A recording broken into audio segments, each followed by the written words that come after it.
Hello guys, welcome to Aviation Legislator. Today we will discuss another chapter of continuing airworthiness, that is pre-flight inspection. That is pre-flight inspection. In previous video, I already told about continuing airworthiness, what is continuing airworthiness, and how to keep the aircraft in a continuing airworthiness condition by completing these 8 number of tasks on time. Okay, in this video we discuss about only pre-flight inspection, why the pre-flight inspection is necessary, and what are the procedures carried out in pre-flight inspection. Okay, so what is pre-flight inspection? Pre-flight inspection means an inspection which is carried out before flight. Inspection which is carried out before flight to ensure that aircraft is fit or ready for the intended flight. Okay, before flight this inspection is carried out to ensure that aircraft is ready or fit for our flight. Okay, so this is an inspection, but this inspection is not considered as a maintenance task.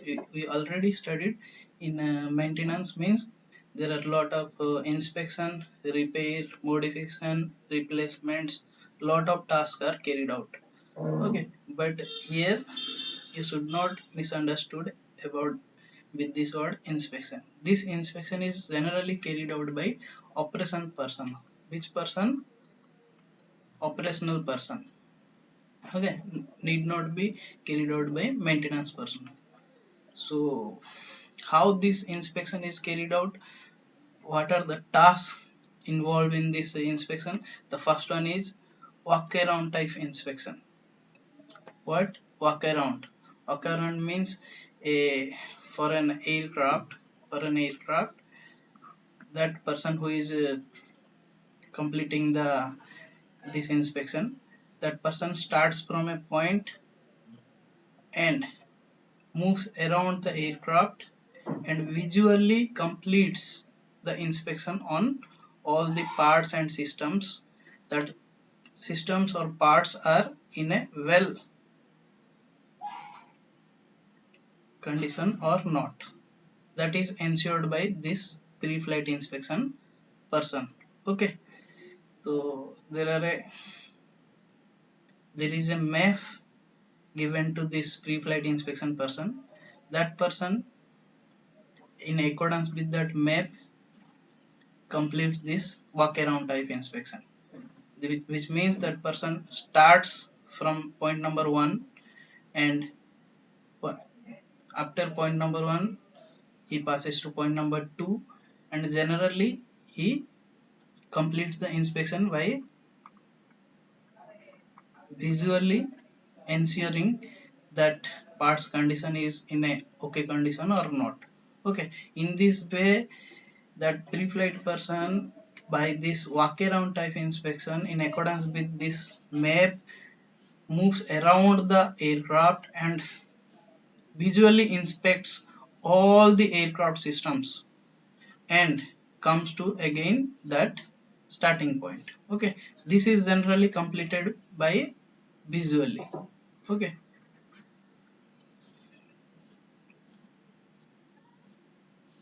next thing, in this walk around type inspection, he also ensures, he or she, whoever the inspection personnel, pre-flight inspection person, he or she ensures emergency equipments fitted in the aircraft that are available or not. Emergency equipments fitted in the aircraft that are available in a sufficient quantity or not, and after available he or she ensures that emergency equipments are functioning properly or not. Okay, in the walk around type inspection, this much of tasks are carried out in accordance with the walk around of type map, in accordance with the walk around map, and he or she also ensures emergency equipments are available and working or not. Okay,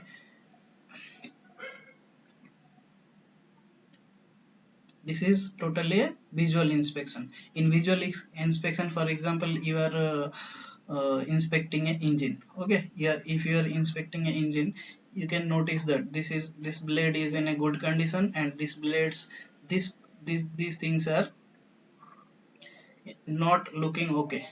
Okay, so this type of suspicious things before flight is checked.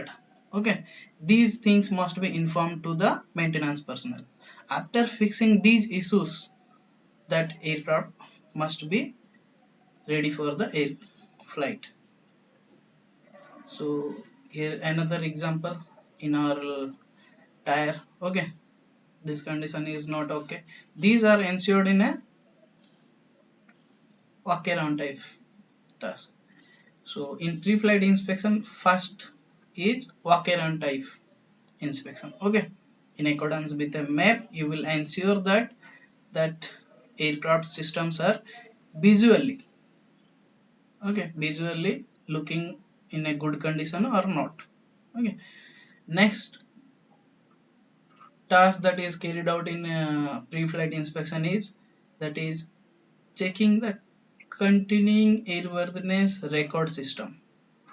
Continuing airworthiness record system means one aircraft before fly that must be maintained properly. Okay, or not. If aircraft is having any maintenance due, if that aircraft is having any maintenance due, then that aircraft must not be considered good for intended flight. So one must check in the continuing airworthiness record system what are the maintenance needed before flight, those are completed on that aircraft or not. This is ensured from our aircraft records.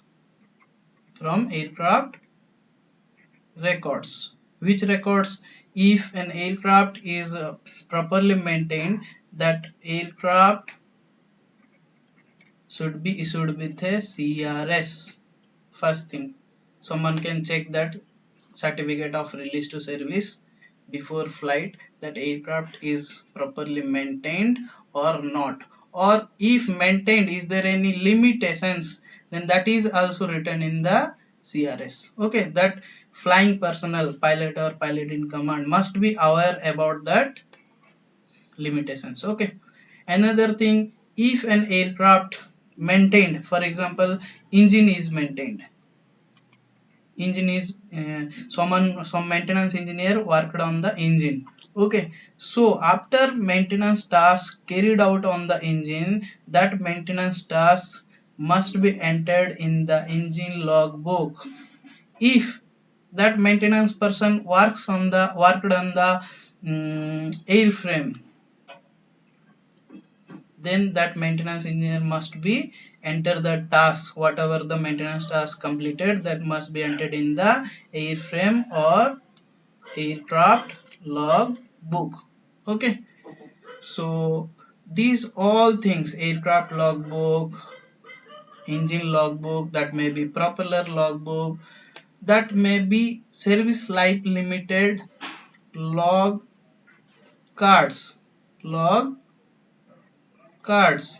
Okay, these all things will give you the detailed information about that aircraft is maintained properly, or if any maintenance due on the aircraft, those all things ensured by that pre-flight inspection personnel by checking these continuing airworthiness records. Okay, you can also check those aircraft's maintenance condition, aircraft's condition by checking operator's technical log.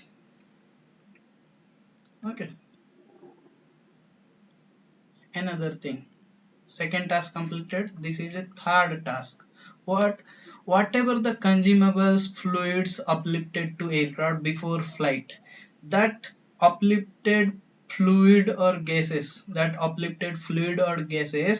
or any other chemicals or anything, that fluids, gases, whatever uplifted to the aircraft, that must be correct specification, okay, or free from contamination. And whatever the fluids or consumables uplifted to aircraft or used on the aircraft before flight, those fluids or gases consumables must be recorded in appropriate records, okay, in appropriate records. What? That must be correct specification, that must be free from contamination and correctly recorded. This is a third task in pre-flight inspection, okay. Tasks such as oil and hydraulic fluid uplift and tire inflation. This is the right method of tire inflation. Okay, proper inflation. Okay, so these tasks are also considered as pre-flight inspection. Next thing, the fourth task is all doors, all aircraft door, not only entry doors, cabin doors. All doors must be securely fastened before flight. Cabin doors, that may be any cargo door, okay, cargo door. All doors must be securely fastened. This is a fourth task. This is a fifth task. What?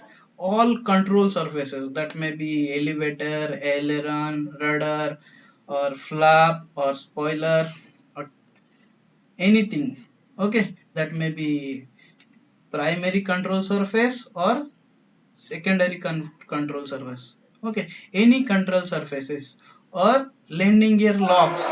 I will show you in next slide. Landing gear locks, pitot or static covers, okay, any restraint devices or any engine or aperture blanks or engine covers must be removed before flight, okay.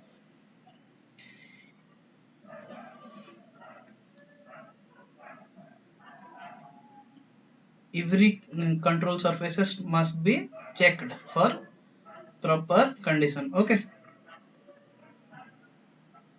These are the pitot static covers, okay, on your these are the pitot tubes in aircraft fuselage at nose area and at vertical stabilizer. You will get this type of pitot tubes, okay. These are covered due to many reasons, okay. These are the pitot static covers. These covers must be removed before flight. These are the engine covers, okay, inlet cover. These must be removed before flight. This is ensured in the pre-flight inspection. These are the static ports on aircraft fuselage, okay. If any cover is covered used on these static ports, then you should remove before flight. These tags, when aircraft is on ground, these tags must be removed before flight, okay. Another task, that is fifth task, that is aircraft's external surfaces and engine are free from ice, okay, ice, snow, sand, dust, or any other things which is not necessary, okay. This is ensured before flight. Any of the aircraft's external surface or engine surface or any surface, that must be free from ice, okay. This much of tasks are carried out in the pre-flight inspection, okay. So in this way, pre-flight inspection is carried out by doing these 5 number of task inspections and ensure that aircraft is ready for the intended flight. Some extra things you should know about pre-flight inspection from exam point of view. It should be demonstrated to DGCA, whoever completing the pre-flight inspection, that personnel have received appropriate training. This means training is given to pre-flight inspection personnel, okay, and that personnel demonstrated to DGCA how to complete the pre-flight inspection task. Okay, this is first point. Next thing, how you will give the training, what are the standards, what are the processes to give that pre-flight inspection personnel training. Okay, so the training for pre-flight inspection personnel is written in pre-flight inspectional personnel should be described in continuing airworthiness management expression, shortly CAM. Okay, this is a DGCA question. Another thing, the pilot in command or in the case of air operator certified in accordance with the schedule 11 of aircraft rules 1937, nothing, that is schedule A transport operator. Okay, generally pilot in command or in the case of schedule A transport operator, operator is responsible for the satisfactorily accomplishment of pre-flight inspection. Okay, who is responsible? This is also again very important question. Generally pre-flight inspection, pilot in command, okay, responsible for satisfactorily accomplishment of pre-flight inspection. But in the case of schedule A transport operator, okay, then operator is responsible for accomplishment of pre-flight inspection. Remember, I am talking about the responsibility of completing the pre-flight inspection, okay, not who is carrying out. For carrying out, there is a person who is authorized by the operator to carry out the pre-flight inspection. Okay. Generally, operational persons are carrying these type of pre-flight inspection. Okay, pilot or pilot in command or any person that is authorized by the operator for completing this pre-flight inspection. Need not be necessary. Not necessary. This to complete this, not necessary a maintenance person can carry this type of pre-flight inspection. Okay, this inspection must be carried out by pilot or another qualified person, but need not be carried out by maintenance organizations persons or CR66 certifying staff. Okay, so training must be given. First thing, training must be given to pre-flight inspection personnel. Next thing, the training standards, training procedure must be described in the CAM, which is available at continuing airworthiness management organization. Okay. Another thing, the pilot in command generally or in the case of schedule A transport operator, that operator is responsible for pre-flight inspection. And third question is, this pre-flight inspection is carried out by, practically carried out by pilot or any other qualified person, but need not be carried out by maintenance organization personnel or CR66 personnel. Okay.